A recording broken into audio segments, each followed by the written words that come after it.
안녕하세요 여러분. 저는 서울에 거주하고 있는 35살 여성입니다.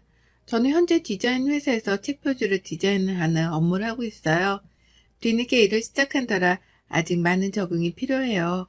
가족들이 도와주지 않았다면 저는 직장 생활을 시도조차 못했을 겁니다. 제가 들려드릴 이야기는요, 우리 시어머니와 시누이 남편 이야기입니다. 제가 시어머니 뒷담화를 하려는 건 아니고요.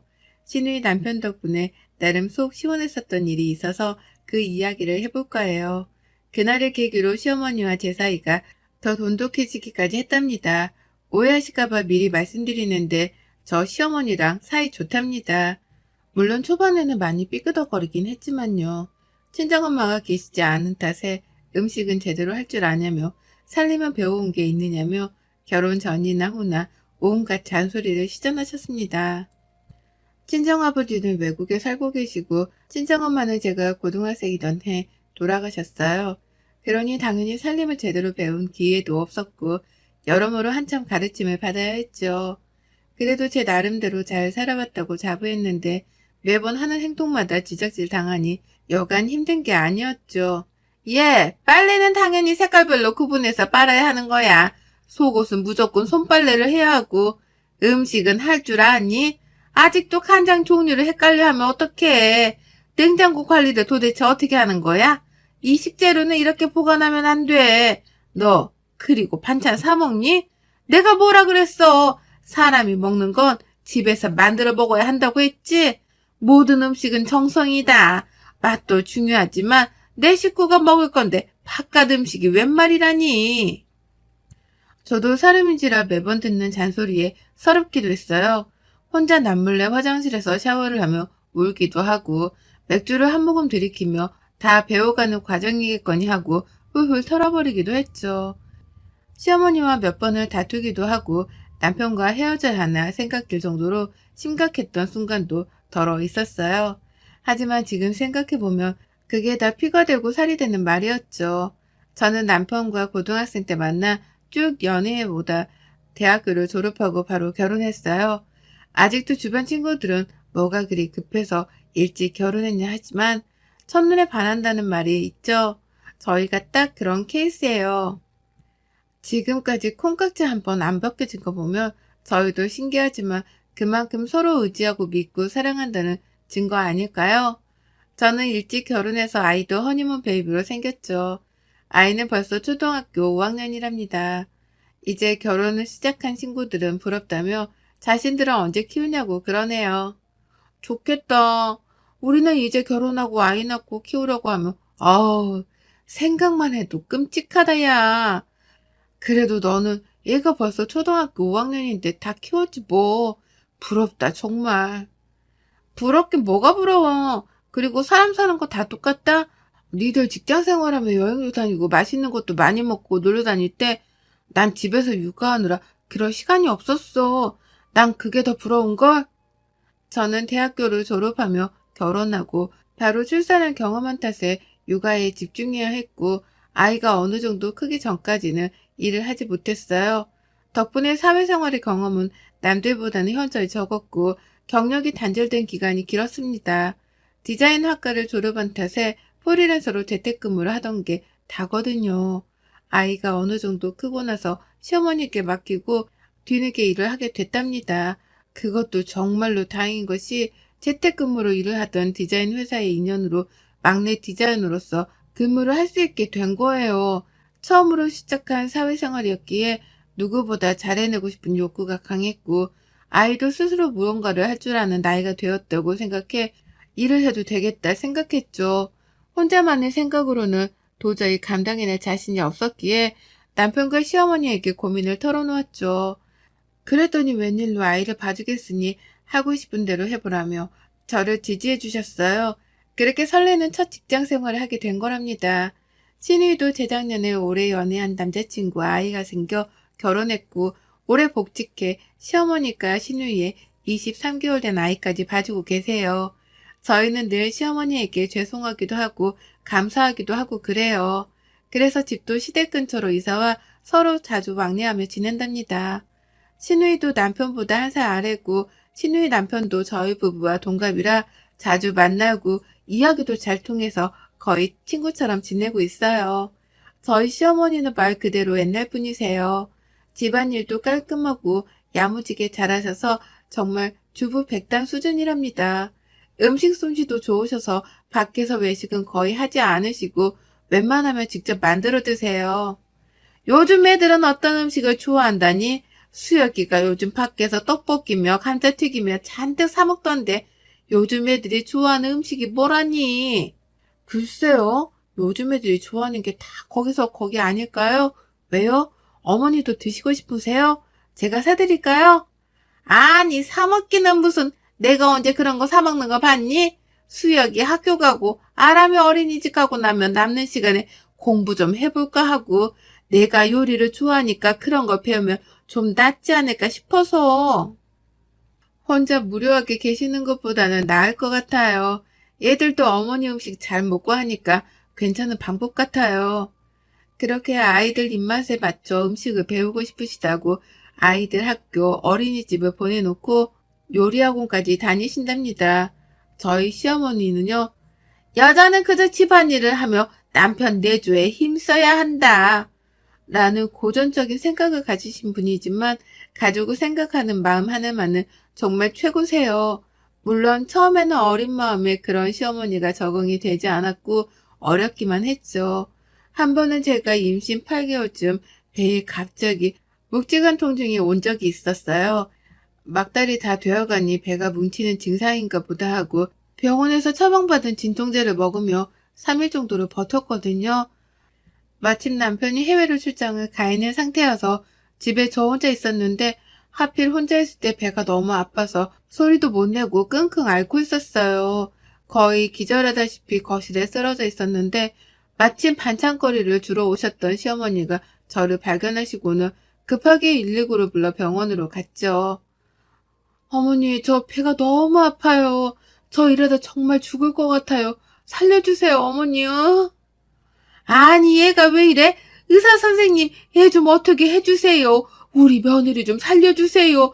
얘, 정신 좀 차려봐. 어머, 어머.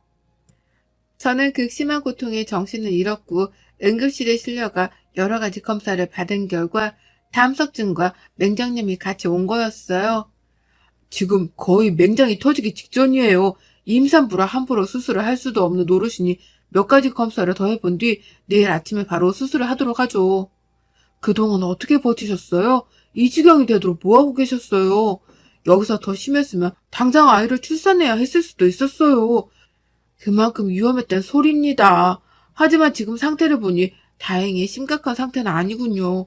진통제를 놔드릴 테니 잠시 진정 좀 하시고 아침 때 다시 만납시다. 아기가 어떻게 되는 줄 알고 잔뜩 겁을 먹은 저는 시어머니의 손을 잡고 그저 눈물을 흘리기 바빴죠. 임산부라 복강경 수술이 되질 않아 정밀검사를 진행한 뒤 수술을 해야 했고 다음날 아침 어쩔 수 없이 개복 수술을 진행하게 되었어요. 아이를 낳기 전에 배에 칼을 2번이나 뗐다며 얼마나 아플까 하고 걱정해 주셨고 그렇게 열흘 정도 입원해 있는 기간 동안 어머니는 제 곁을 떠나지 않으셨답니다. 솔직히 자기 자식을 그렇게 간호하는 것도 쉬운 일이 아닌데 더군다나 전 며느리잖아요. 그래서 그때 이후로 어머니께 항상 감사한 마음으로 지내게 된 거예요. 그리고 2달 뒤 제가 아이를 낳고 나서 집으로 돌아와서도 제 수발을 다 들어주시며 산후조리를 직접 해주신 분이 우리 시어머니거든요. 예, 아무리 네가 나이가 젊기로서니 지금 무리하면 나중에 나이 들어서 골병 든다. 지금 과하다 싶을 정도로 관리해야지 왜 이렇게까지 하냐 생각이 들어도 그냥 지금은 네 하고 해주는 대로 가만히 있어. 어머니 정말 감사해요. 산후도우미 이모님 써도 되는데요. 어머님 괜히 힘들게 하는 건 아닌가 몰라요. 제가 다 해도 되는데요. 아이고 아서라 내가 방금 말했지? 이럴 땐 그냥 나 죽었어요 하고 가만히 있는 거야. 너 지금 그렇게 내 말 안 듣고 양말도 안 신고 그랬다가는 나중에 손목 발목 시려워서 병원 시세 친다니까. 이 CM이 말 들어서. 시어머니는 손목 발목 나간다며 무거운 짐은 절대 못 들게 하셨고 자기가 아이를 봐줄 테니 하루에 1시간이라도 푹 자라며 배려해 주셨고요. 정부에서 지원해주는 산후도우미 서비스를 이용해도 될 문제였는데 어떻게 남한테 내 식구를 갓난아기를 맡기냐며 차라리 자기가 고생해서 돌봐주는 게 낫다 하셨어요. 제가 용돈이라도 챙겨드리려고 하자 차라리 그 돈으로 자식을 위해 쓰라며 한사코 거절하셨어요. 평생 갚으면 살아도 모자랄 사랑을 저는 미리 다 받은 느낌이었죠. 지금은 뒤늦게 워킹맘이 된 터라 잘리지 말아야지 하는 생각으로 회사를 다니고 있어요. 아침에 일찍 나가야 하기 때문에 신랑 아침을 챙겨주는 건 못한 지 오래되었고 본인도 아침을 먹으면 속이 더부룩한다기에 아침은 간편식 혹은 안 먹는 걸로 합의를 봤어요. 시어머니가 아시면 기겁하실 일이지만 진작에 입단속을 시켰고 제가 재택근무를 하던 날 불시에 방문하신 어머니에게 들키고 말았죠. 예, 너 지금까지 아침도 안 먹고 밥도 안 해먹고 산 거니? 그동안 날 속인 거야? 안 그래도 내가 반찬까지 해다 주고 그 반찬들은 다 어디 있는데? 도대체 너는 정신이 있는 애니 없는 애니? 어머니, 그게 아니라 저도 회사 다니고 하다 보니 서로 바빠서 아침을 안 먹기로 해서 굳이 안 먹겠다는 사람 불러앉혀서 먹이는 것도 좀 그렇고요. 남자는 하늘, 여자는 땅이야. 그저 집안일 잘하고 남편 내주만 잘하면 된다고 내 눈에 이야기하지 않았니? 너 그 회사 다닌다고 할 때도 내 별말 하지 않았어. 알아서 잘하겠지 생각했다. 그런데 이게 뭐니? 너 이러려면 그 회사 당장 그만두고 나한테 살림 다시 배워라. 며칠간 이어진 시어머니의 잔소리에 매일매일을 긴장 상태에서 살았어요. 한동안 눈치를 살피며 살아야 했던 탓에 저도 모르게 위축이 되었던 건 사실이에요. 하지만 굳이 이렇게까지 잔소리를 들어야 될 일인가 하고 남편과 싸우기도 했답니다. 내가 그렇게 잘못한 거야? 사람이 살다 보면 이럴 수도 저럴 수도 있는데 도대체 어머님은 뭐가 그렇게 못마땅하시대? 잔소리 듣는 것도 하루 이틀이지 매번 이건 아니다 저건 아니다 그렇게 하면 안 된다. 뭘 더 어떻게 해야 해? 그렇다고 말을 그렇게 하면 되냐? 엄마가 다 우리 걱정해서 그러시는 거잖아. 그건 네가 더 잘 알 테고 우리 엄마 오래 봐왔으면서 아직도 그걸 몰라? 누가 모른대? 너무 하시니까 그렇지. 나도 집에서 정성껏 예쁘게 밥 해먹고 그러고 싶어. 그런데 사람마다 각자 상황에 맞게 살아야지. 어떻게 자기 고집만 그렇게 피우시냐 이거야. 아침에 시리얼 토스트가 뭐 어때서? 그게 그렇게 잘못이니? 그러게 미리미리 잘했으면 됐잖아. 지금까지 잘해오다가 왜 하필 그때 들켜서는. 남자는 하늘이고 여자는 땅이야. 이 말이 요즘 시대에 나올 말이긴 하니? 너는 왜 내 입장에서 생각해주지 않아? 나 혼자 좋자고 일하는 거야? 그렇게 바보처럼 입국 다물고 있으면 누가 엿이라도 갖다 준다던? 이게 남편과 다툴 일인가 싶었어요. 제 딴에는 한다고 하는데 저만 밉보이는 짓을 하다 들킨 것 같은 기분이었어요. 신랑도 동의한 부분인데 제가 시어머니께 혼날 때 아무 말도 안 한 남편이 미웠는지도 모르죠. 그래서 아마 더 투닥거렸던 게 아닐까 싶어요. 남편과 어렵사이 화해를 하고 얼마 뒤 신우이의 생일이었어요. 남편과 화해를 했다고 해도 저는 죄를 지은 죄인 마냥 눈치를 살필 수밖에 없었어요. 혹시라도 식구들이 다 있는 데서 또 들먹이면서 저한테 잔소리를 하시면 어쩌나 하고 걱정도 됐고요. 모처럼 시부모님, 시누이네 세 식구, 우리 세 식구, 대가족이 시누이 생일날 밖에서 다 같이 모여 외식을 하고 시댁에서 커피를 마셨어요. 아니나 다를까 시어머니는 모두가 앉아있는 자리에 대놓고 저에게 말씀을 하셨어요. 예, 내가 누누이 말했지만 아침 식사는 거르지 말고 꼭 해야 한다. 안 사람 된 도리로 남편 대조를 잘 해야 하는 건 필수 덕목이란다.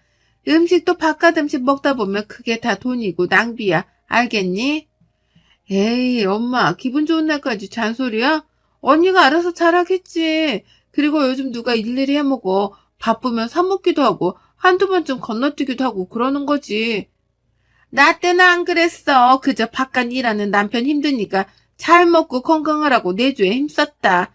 요즘같이 다 나가서 일만 하려고 하고 사람이 말이야 먹는 거 그거 무시 못한다. 엄마도 그래. 요즘 세상이 어떤 세상인데 아직도 그런 구시대적인 발언을 해? 우리 엄마 꼰대 다 됐다. 신우이가 잔뜩 풀이 죽은 저를 대신해 한마디 해주더군요. 그래도 시어머니는 잔소리를 멈출 줄 모르셨고 저도 내심 서운했던 것들이 쌓여 시어머니께 뭐라고 한마디 해야 하나 싶던 찰나 시누이 남편이 시어머니께 선수치며 말을 하는 겁니다. 장모님, 저도 못 먹는 아침 선영이는 딸이라서 괜찮아서 아무 말 안 하시는 거고 형님 댁은 며느리라서 잔소리 하시는 거죠? 뭐? 아니, 그게 아니고 나는 그러자 가만히 계시던 시아버지가 배꼽 잡고 웃으시는 겁니다. 시어머니는 그게 아니라며 우물쭈물 하시다가 살짝 삐지신 듯 보였고요. 평소에 시누이 남편도 넉살 좋게 장난을 잘 치는 편이라 금방 웃어넘기긴 하셨지만요. 겉으로 보면 무뚝뚝한 경상도 남자지만 가족들한테만큼은 장난기 넘치는 개구장이었죠. 며칠 뒤 시어머니는 저를 따로 불러내셨어요. 저는 잔뜩 긴장한 채로 어머니를 만나뵈러 갔죠. 따로 둘이 만난 건 너무 오랜만이라 얼떨떨하기도 하고 무지 어색하더라고요. 웬일로 맛있는 것도 사주시고 카페도 데려가 주셔서 커피도 한 잔 사주시고 모처럼 데이트를 즐겼답니다. 애미야, 그동안 내가 너무 고지식하게 굴어서 많이 힘들었지? 어떻게 표현해야 할지 몰라 내 방식대로 군다는 게 그만 네 기분을 상하게 해버렸구나. 이 CM이가 미안하게 됐다. 아니에요. 제가 오히려 더 신경 쓰고 잘했어야 했는데 일한다고 깨부려서 죄송해요. 그이나 어머니한테 제가 잘못한 걸요? 그래도 저 미워하시는 거 아니죠? 라며 애교를 부렸어요. 시어머니는 인자하게 웃으시더니 저에게 한마디를 건네시는 겁니다. 몇 년이 지났어도 그 한마디가 계속 귀에 맴돌더군요. 며느리도 사람이고 누군가의 딸이고 자식이야. 내가 시집살이를 고되게 해서 그런지 내 며느리 내 딸만큼은 그런 걸 겪게 하지 않으려고 얼마나 애를 썼는지 몰라.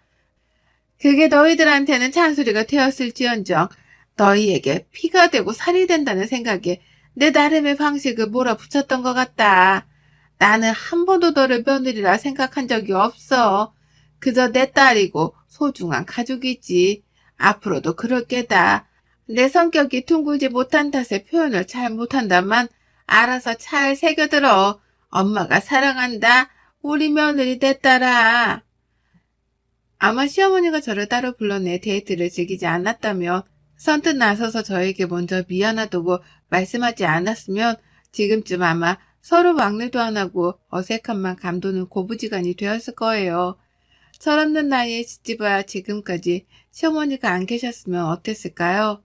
제겐 정말 친정엄마나 다름없는 우리 시어머니 제가 좋아할만 하죠? 물론 저도 사람인지라 마냥 기분이 좋지만은 않지만 시어머니의 진심을 알게 된 이후로는 제가 더 잘하려고 노력하답니다. 어머니가 바라시는 것처럼 완벽하지는 않지만요. 그렇게 맞춰가는 게 가족 아닐까요? 제 사연 어떠셨나요? 지루하진 않으셨나 걱정되네요. 제 사연이 많은 공감이 되었으면 좋겠습니다. 감사합니다. 여러분의 생각은 댓글로 남겨주세요. 오늘도 시청해 주셔서 정말 감사합니다.